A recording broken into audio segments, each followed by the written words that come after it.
हमें ज्योतिरादित्य सिंधिया जी से बड़ी उम्मीदें थी, लेकिन ये उम्मीद नहीं थी कि वो पार्टी छोड़कर हमें धोखा देकर चले जाएंगे। सिंधिया जी अपने लोगों को लेकर चले जाएंगे,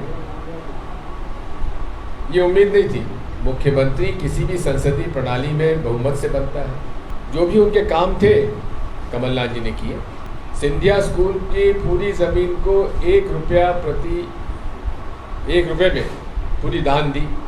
उनकी भी ज़मीनों के कई प्रकरण थे ग्वालियर में, उनको भी कमलनाथ जी ने संवेदनशील तरीके से उनका निराकरण किया। कांग्रेस छोड़ने के 1 हफ्ते पहले उन्होंने करेरा में कर्जा माफी के सर्टिफिकेट बांटे, सरकार की प्रशंसा की। क्यों छोड़ के चले? सोनिया जी, राहुल जी और प्रियंका जी से बिना अपॉइंटमेंट के मुलाकात कर सकते थे, अंदर घर जा सकते थे। जो अधिकार बड़े बड़े नेताओं को नहीं था, हमको भी नहीं था। फिर नाराजगी किस बात की थी? हार जीत सबकी बात चुनाव में होती है। उनको धक्का लगना स्वाभाविक था। ज्योतिरादित्य सिंधिया के गढ़ में जाकर दिग्विजय सिंह ने उन पर निशाना साधा है। अशोकनगर में जाकर दिग्विजय सिंह ने उन पर चुन चुनकर सियासी वार किए। हमें ज्योतिरादित्य सिंधिया जी से बड़ी उम्मीदें थी और वे काफी मेहनत भी करते, लेकिन ये उम्मीद नहीं थी कि वो पार्टी छोड़कर हमें धोखा देकर चले जाएंगे। क्या कारण हुआ? जो बाजार में खबरें आती वो तो ये एक बड़ा सौदा हुआ। ये जब हो रहा था उसके पहले ही मैंने कह दिया था कि 25-50 करोड़ के ऑफर आ रहे हैं। जिन लोगों को ऑफर मिले थे उन्होंने मुझे आके बताया, लेकिन सिंधिया जी अपने लोगों को लेकर चले जाएंगे, ये उम्मीद नहीं थी। हो सकता है उनकी नाराजगी इसलिए क्योंकि वो मुख्यमंत्री नहीं बनाया गया,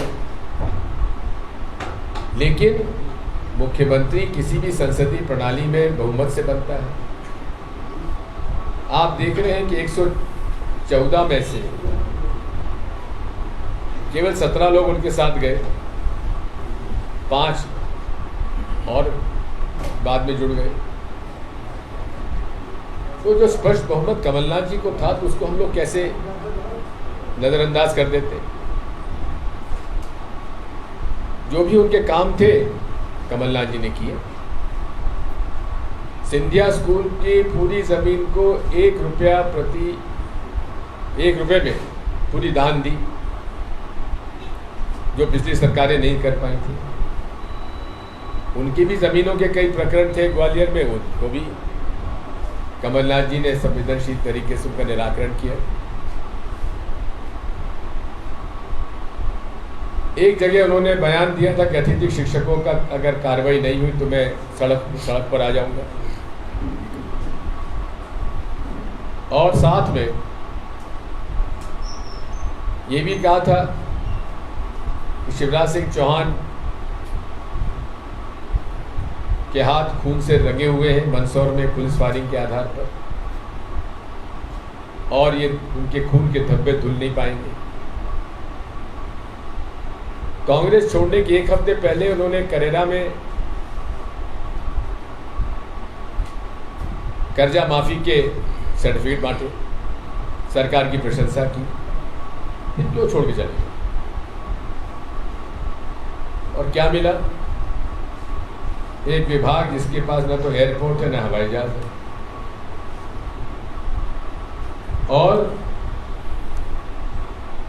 जो हालात आज कर दिए गए हैं, हम तो हमेशा उनको महाराज कह के संबोधित करते थे। भारतीय जनता पार्टी ने उनको महाराज से भाई साहब बना दिया। जो मान सम्मान कांग्रेस पार्टी की लीडरशिप उनको देती थी, वो उनको और कहीं मिल नहीं सकता। सोनिया जी, राहुल जी और प्रियंका जी से बिना अपॉइंटमेंट के मुलाकात कर सकते थे, अंदर घर जा सकते थे। जो अधिकार बड़े बड़े नेताओं को नहीं था, हमको भी नहीं था। फिर नाराजगी किस बात की थी? अगर कोई योजनाओं के प्रति नाराजगी थी तो उसका उल्लेख करें। आज तक वो नहीं बता पाए कि नाराजगी किस बात की थी, क्यों गए। स्वर्गीय माधवराव जी सिंधिया की जो वसीयत थी कांग्रेस की, उसको उन्होंने भुनाया और भुना के फिर चले गए। हार जीत सबकी बात चुनाव में होती है, उनको धक्का लगा, धक्का लगना स्वाभाविक था। रघुवीर सिंह जी रुसल्ला के पुत्र डॉक्टर KP यादव चुनाव हार गए। चुनाव तो हार जीत होती, मैं भी चुनाव हारा हूं, जीता हूं, लेकिन हार के बाद जीत भी होती है। सब्र करना चाहिए था उनको। मुझसे बातचीत होती थी, मैं समझाता भी था कि आप इसमें हताश मत होइए, राजनीति में अवसर आते हैं, ऊपर नीचे होता है, लेकिन अपनी बात पर कायम रहिए। आज जो वीडियो हम लोग देखते हैं, किस प्रकार से उन्होंने मोदी जी शिवराज सिंह चौहान की आलोचना की, यहाँ तक कि मोदी जी के पाकिस्तान जाने के वीडियो है, उस पर उनके क्या टिप्पणी थी। भारतीय जनता पार्टी पाकिस्तान की ISI की एजेंसी के लिए काम कर रही है, ये उनका बयान है। ऐसी पार्टी जिसके पाकिस्तान की ISI एजेंसी के लिए जो काम कर रही है उसके लोग बाग, उससे आप जाकर उस पार्टी में शामिल होते हैं और शामिल होने के बाद आप वो सारी बातें भूल जाते हैं। कभी राष्ट्रद्रोही के साथ कभी हाथ मिलाया जा सकता है क्या? क्या पाकिस्तान की ISI एजेंसी के साथ जो जासूसी करता हो, उनके पैसे जासूसी करता हो, जिसका कि खुद उल्लेख उन्होंने अपने बयान में किया, ऐसे राष्ट्रद्रोहियों की पार्टी के साथ हाथ मिलाना ये राष्ट्रभक्ति है क्या? खुद उन्होंने अपने पैर पे कुल्हाड़ी मारी है, और ये ना उनके लिए ना उनके परिवार के लिए कोई अच्छा संकेत नहीं है।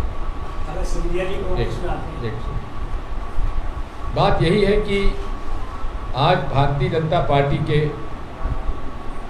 अंदर किस प्रकार से लूट हुई है आप सब देख रहे हैं।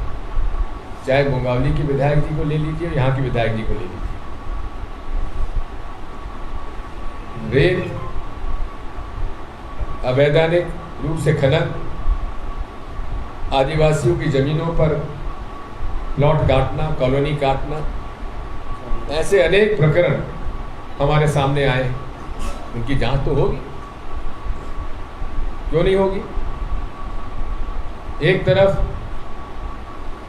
राष्ट्रपति आदिवासी महिला को बनाते हैं,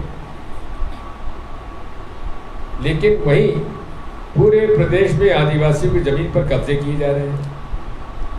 आदिवासियों की जमीन को बेचने की परमिशन धड़ल्ले से दी जा रही है। टकटेरा गांव पास में है, वहां की आदिवासियों की जमीनें किसके पास पहुंची आपको सबको मालूम है। जो फायदा जमीन की कीमत बढ़ने का था वो अब किसके पास गया?